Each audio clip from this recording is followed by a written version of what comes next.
guys, she just reached out. Suzette just reached out, like Suzette Quintanilla. And they're like, what? And I'm just like, oh my goodness. I was just like, what is life?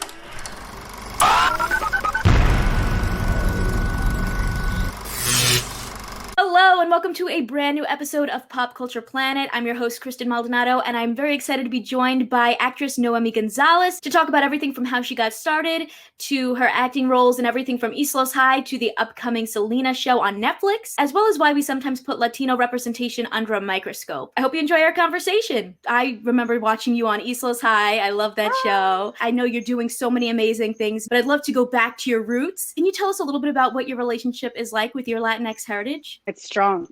Very, very present, my Latinx heritage. So I like to tell people I'm Noemí González, Latina first, not to be mistaken for Hispanic. It's a choice that I identify more as Latina and Latinx as a queer individual. So I see that I'm more visible with Latinx as a self-identifying term.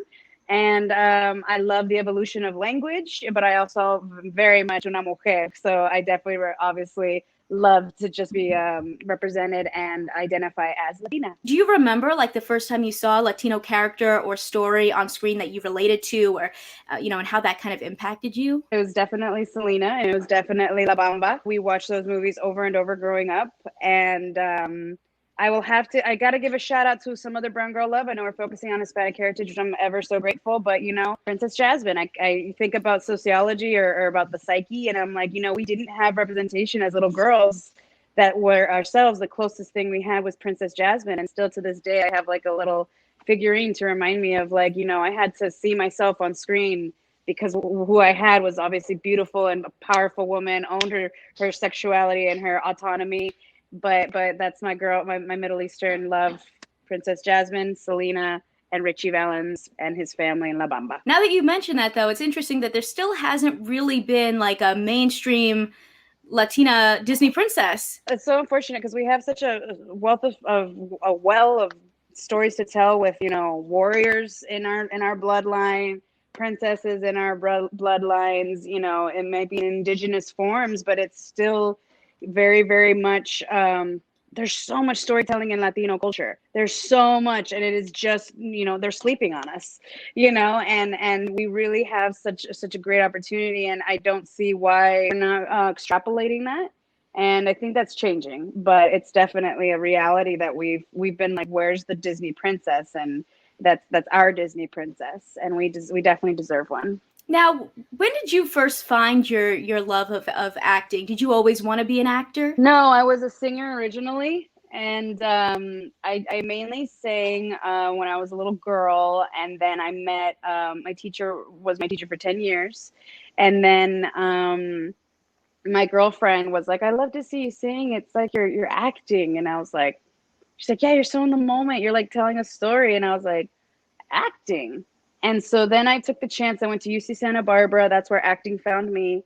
And I just told I say a prayer to this woman all the time whenever I tell this story. The orientation woman, I was like, my first time in college, what do I do? And I know I'm comfortable in the arts. I think I'm going to be a music teacher. What do I do? And she was just like, this is what we're going to do, honey. You're going to do 2 GEs to stay on top of your requirements. You're going to do 1 music class so that you can focus on that to see if you actually want to major. But then let's give you intro to acting as well so that that's going to be a fun, easy intro to college. You're going to like be in the arts, so you'll be comfortable. And I just happened to be in the best class with Jason Narvey, who was one of the series cast regulars in Power Rangers, not a ranger himself, but one of the leather bullies. Awesome. And it was the urban legend on campus when you're like, oh, I'm an acting major, I'm a BFA major, or whatever. They're like, did you get taught by the ranger? Are you like, who's the ranger? Who is he? Like, which one is he? So met him, met my fellow girlfriends that were also Latinas and interested. It was just an intro class. So some of these people were taking this just to be comfortable with public speaking. Some people were doing this because it was the required class so that you could go into the BFA program and audition and get into this conservatory intensive training. And that's where it found me. And it was mainly my girlfriend was like, please audition with me, please. And I was like, no, those guys are like gods on campus. Like, no. And then I got in and I continued and remember certain moments where I was like, reflecting on my life and the future choices of it, and enjoying being an artist. That's amazing. So you said it was in college that you kind of really got into that. Yes. So I was classically trained through the Bachelor of Fine Arts program at UC Santa Barbara. So I have a BFA in acting. I did Shakespeare. I did modern. Every quarter was voice, movement, acting. You had to audition to get in. We started with 24 people. They cut it down to 12 by the end of my graduating class. It was very competitive. That program is very, for those that know, it's very esteemed. I didn't know going in. The two Latinos that went in were the most green in the art world, but we were the most malleable for the program. So it was beautiful. He was like a poet. He wasn't even a slam poet, just a poet that fell upon this audition opportunity and tried to check out this program to see if this is what he wanted to major in. And I did it with a friend, even though I was a singer and didn't know what I was going to major in. So I just stayed open, and then we ended up, enjoying 3 years of making beautiful plays and reading amazing books, and obviously finding art and artistry and poetry and magic and Shakespeare and Moliere and Real Women Have Curves and Luis Valdez, and all these beautiful, beautiful opportunities came from being in the class and training. It's kind of like fate finding you. Wow. Yeah. I definitely always said acting found me. I knew I was different since I was a little girl. I knew that I needed to be ready for something. I don't know what it was, but acting found me. I never thought it was going to be acting. I always thought I was going to maybe be a singer until I reached a certain age where I was like, that's not happening. Now, going back to the singing, do you have any musical inspirations? Yeah, Selena and Shakira. I was thinking about it yesterday. I was like, totalmente Shakira. Like I played for my glam team on set. I played Ojos Así. No, Estoy Aquí. And as soon as I played it, we were like, all three on cue were like, yeah, sé que no vendrás. And I was like, oh, this is amazing. So definitely Selena, definitely Shakira, for sure Beyonce, Adele. My mom had me listen to Barbara Streisand. We cannot talk about Whitney Houston, but specifically Dolly Parton. My dad saw that I had an interest in music, and he was kind of like, you need to know about this singer-songwriter. And so that's really cool. I got to see her live at the Hollywood Bowl, and definitely a lot of inspiration from the past. And my mom always was interested in vocalists. Like I remember hearing Celine Dion a lot, having the album. She's the one that handed me the Amor Prohibido album, my mom. So Alisa Villarreal, Del Límite, very Mexicali, very norteño, Southern California sounds that were in my house growing up. So I definitely had a lot of inspiration from some very strong musical women. Yes, very powerful women. Do you remember what your first audition experience was like? And just in general, have you ever had to deal with, as a Latina, being stereotyped in auditions or for roles? Well, I'd say my first audition was for that program. And that was really cool and interesting. And it was definitely something I think about all the time. That was beautiful. The other option, if I can remember, honestly, I think one of my first auditions, I'm sure I auditioned for student, because this is what I did. I did 6 months of auditioning for UCLA, USC, Loyola Marymount. And when I got comfortable auditioning was when I was like, okay, I think I'm ready for an agent. Like I made sure that I was ready when it was time to level up. I did not want to go too soon and drown, or do something too soon and not be able to keep up. So I'm sure I auditioned many times, but the first audition that sticks out to me professionally is Soli Gomez for East Los High. And I just remember holding the sides, but not really needing them, and being like really present in his character, and how funny she was, and how I loved landing like any joke of hers or any kind of like quip. And I just remember being like, hey, this feels really good. And then I later over the years have been like, whoa, usually when it feels like that, it's because it's perfect casting to just drop into that character. And obviously work can be done, and collaboration and beauty and, good work. So I remember specifically that. Now stereotyping specifically, I mean, not necessarily. I just I've been in the game for 10 years. I've been acting for 13, but for 10 years, I saw the landscape change based off the political climate of our Latino culture, Latinx culture, Latinidad. So at the top, I was getting a lot of auditions, or predominant auditions for Chola number 1, Chola number 2, Chola number 3. you know, I had that experience, but then I saw it change to heavily immigrant experience auditions, where, you know, didn't have any papers, but then also empowering positions. Like I did a short that hasn't seen the light of day, but it's really powerful, where I play a coyote. Like the best coyote to smuggle people over is a woman, and they didn't expect that it was a woman. And it's me in the desert with one another guy, and it's a really interesting story. So I definitely was seeing the landscape change for Latino representation based off of where we were as a society. Very interesting. Something that I think is really interesting about East Los High, like I said, I love that show.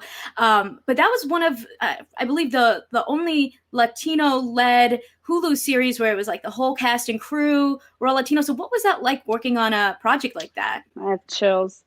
It's interesting. I get this question a lot, but honestly, I have now, like I mentioned, have been working that I have the opportunity to say that I've worked on predominant Caucasian shows or American shows, whatever term we want to use there, and also working with East Los High, Paranormal Activity, the marked ones, and Selena, and Tax Collector, that I now have had different versions of working with Latino cast and crew. So when I was first asked this question about East Los High, I knew it felt like an anomaly, but I did not know what was coming to me was that this was going to be the first time. So I had nothing to compare it to until I started working on other jobs. And so, I mean, it was magical. Like that's all the word I have for when I work with Latinos. I'm sure our Black brothers and sisters feel the same way when they work together, when they're working on a Tyler Perry movie or something, or when it's predominantly Black. There's a certain vibe you get where you feel like you're at a carne asada or a barbecue, and like that's part of the vibe on set, and the fact that you could be like, nah, no mames way, or like, the jokes are like cultural or whatnot, and still being like action, and then you're working in this world and you feel supported by the people that are around. And it's been very, very beautiful. But East Los definitely was the first, and it was magical, and you knew it was magical from the jump. It was originally supposed to be a web series. We didn't even know what web series were. And then it was being sold constantly. And because of the themes, we made sure that we were on a platform that could still enlighten our youth. And so Hulu was the one. And I'm happy that we were there, and we were number one for quite some time. And it was just so nice to be connected to the fans. It was at the top of social media's emergence. So, it was really cool to not only see the emergence of Latino cast and crew, but the emergence of social media connection with fans with a project. And so it was definitely magical. It was definitely a marked part of my career.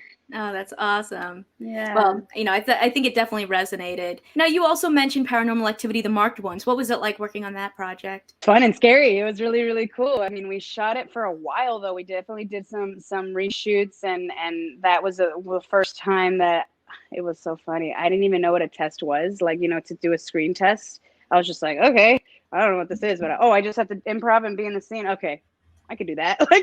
And so I remember being like, wow, like I really should probably be a little more informed or like ask more questions. But I think it served me, because I think at that time I was so early in my career that I probably would have tripped myself up or have been too in my head, as opposed to, like I mentioned, being present in the scene. But I mean, I love Andrew Jacobs. He played my brother. Gabrielle Walsh is still a friend.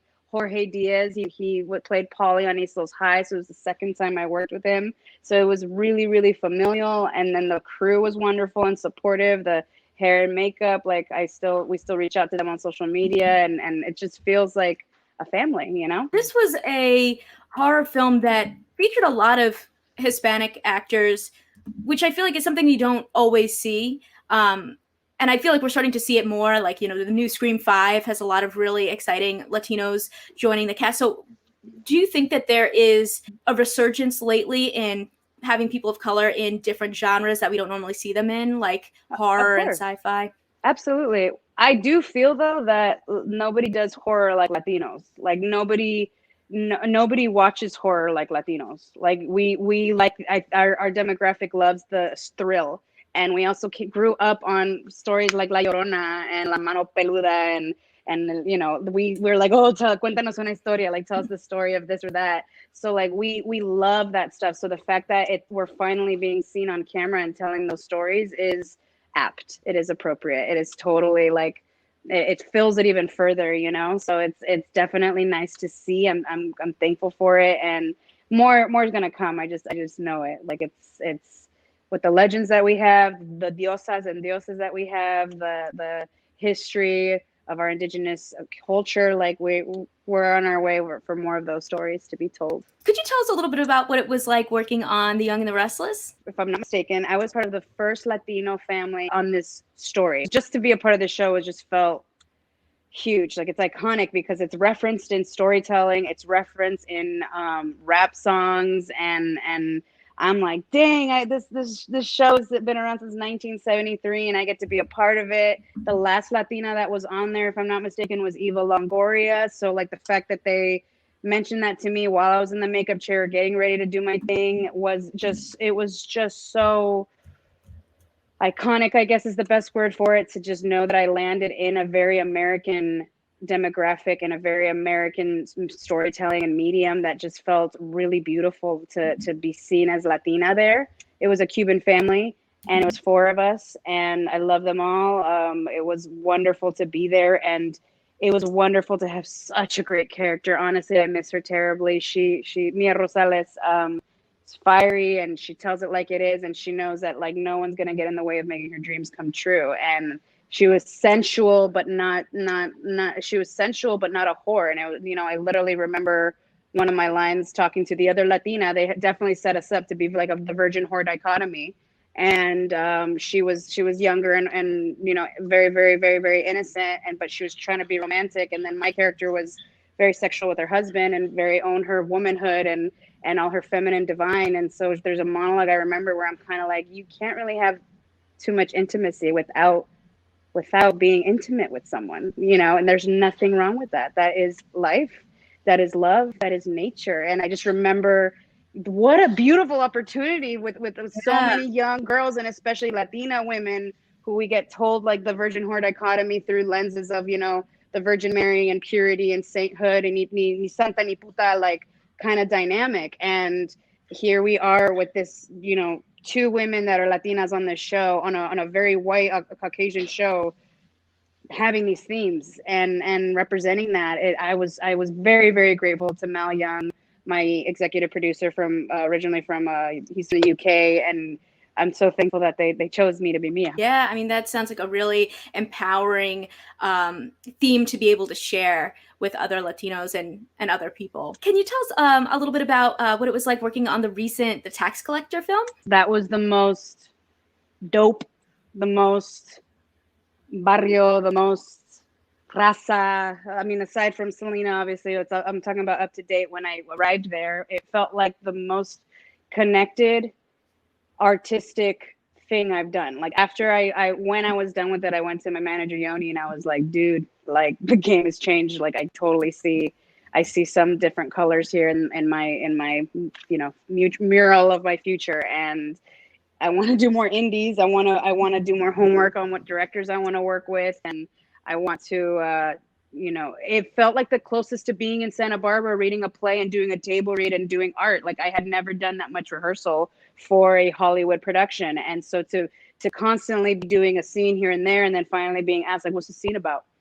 Oh, it was so wonderful. Like the behind the scenes photos we have of us in character, running the lines in this, you know, small space. It was just, it's art. And to do that with such a very connected cast, we were all super connected, and we still like touch base to this day and hang out and group threads, and yeah, I really loved that experience. It was life-changing for in a more intimate way for me, and it was definitely majorly craft building for the way I want to work and who I want to work with in the future, and how I really hope all my cast and crews are like that connected, that centered, that concentrated, that focus of we're all telling the same story.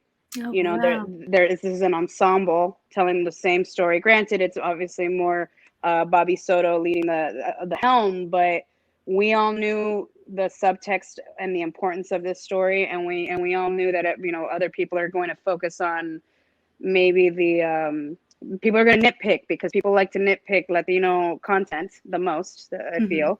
But we knew what we had was heart-based. We knew what we had was heartfelt, and that we were all on the same page with it. So it was very strong. It's going to be with me for a bit. You mentioned people like to nitpick at Latino stories. Why do you think that is? Why do people like to nitpick at Latino stories and content? I think because we haven't seen ourselves on camera.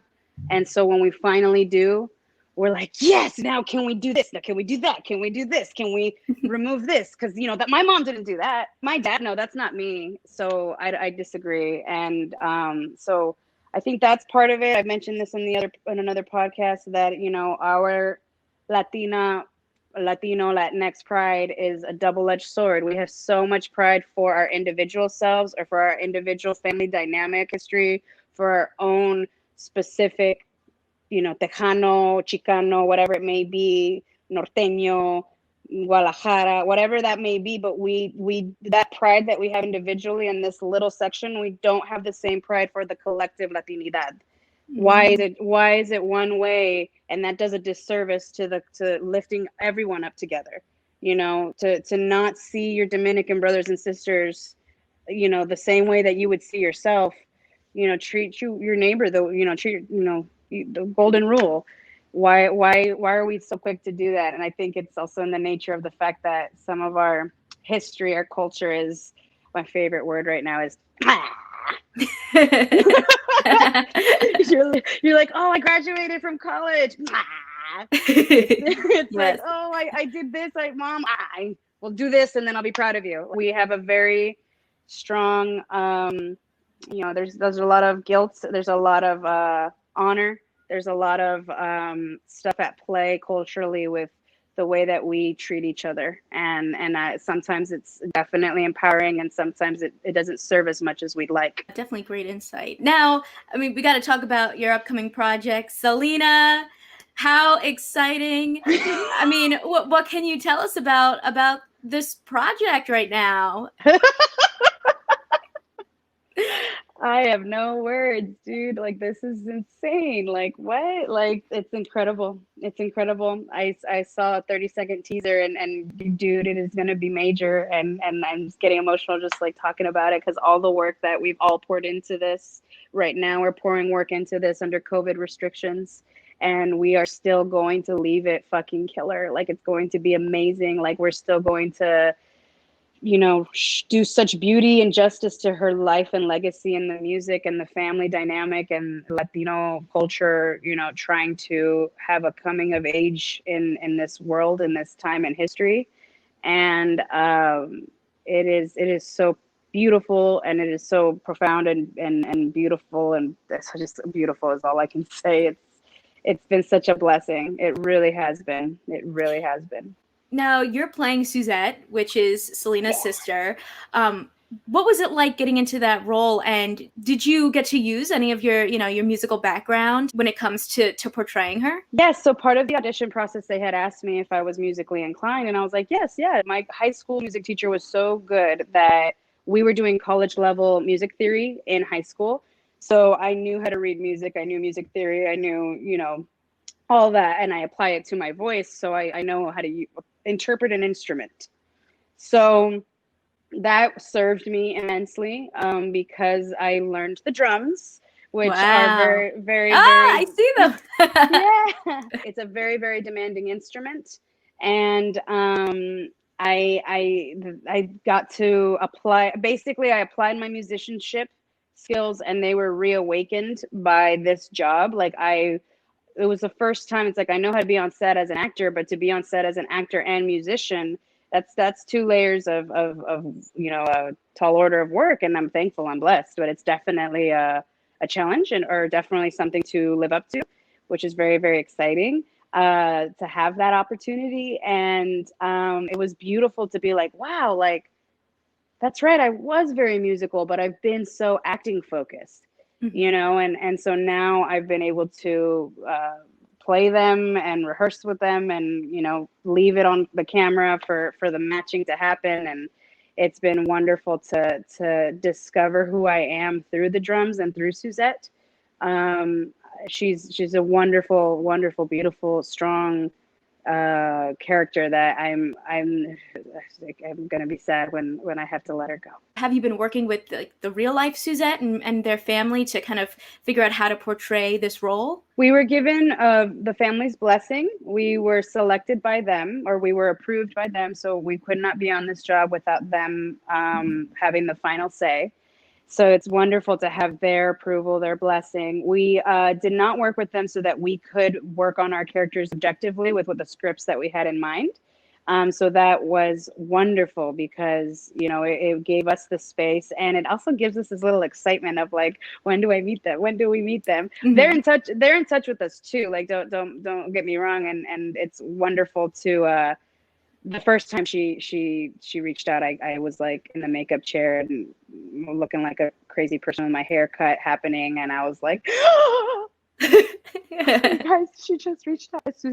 Suzette just reached out, like Suzette Quintanilla. And they're like, what? And I'm just like, oh my goodness. I was just like, what is life? Selena is such an inspiration to me, has always been an inspiration to me. I really followed the Quintanilla family because I was raised Jehovah's Witness, just like them. So I've known a lot more about the family history for a long time, and it obviously served me to create this character objectively with everything that I had known, and then the family giving us materials with their blessing to get to know them that way so that we could have enough to form our characters, but obviously keep the lines great so that we can have objective actorship into our work and the musicianship into our work. And that's just it's such a blessing. It's almost like a mom being like, I got you, but go ahead and fly. I still have you and I'm still here. So wow. So it's been a beautiful experience, but I haven't met her in person and I can't wait. Oh, how exciting. Yeah. Now, to wrap things up, would you be able to share why for you Latinx representation is so important? I think Latinx representation matters so much because we need to be seen.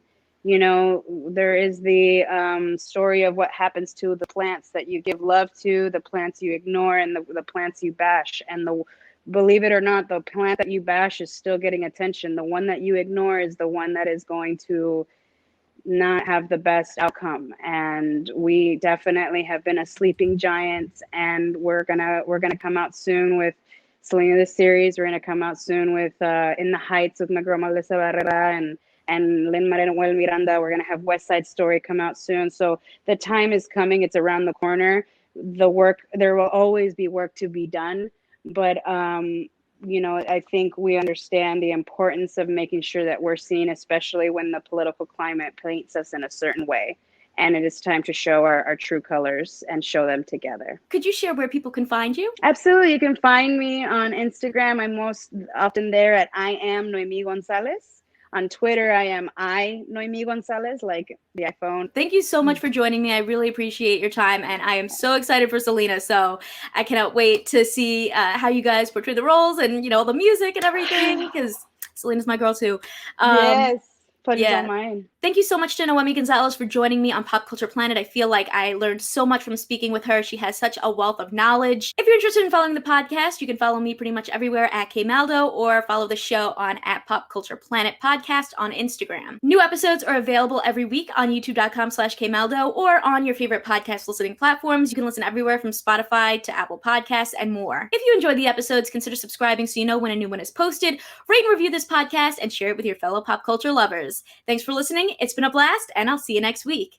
And if you want to check out more Pop Culture Planet, here's links right over here. See ya!